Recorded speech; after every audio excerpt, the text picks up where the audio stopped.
we will add minced garlic, about 2 cloves. Then finely chopped white onion, 1 piece.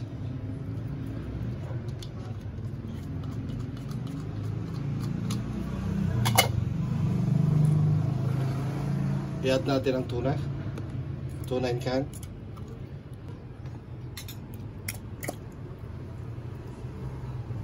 Okay. Isa pa. So pag nagtitipid kayo ng budget, this is a less than 100 pesos budget recipe. Okay, it's good for breakfast. Lalagyan natin ng konting salt.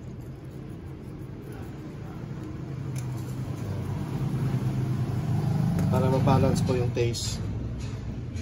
Kasi nag-cut tayo ng 5 itlog at saka yung onion saka garlic natin. Then we will add ground black pepper.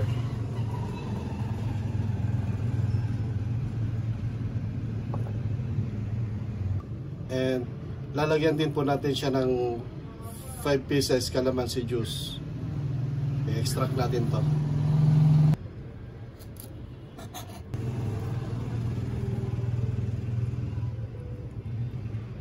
Alright.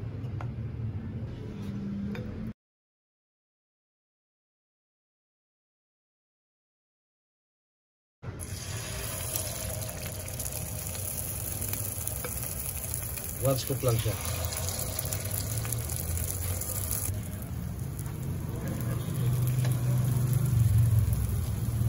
Ayan.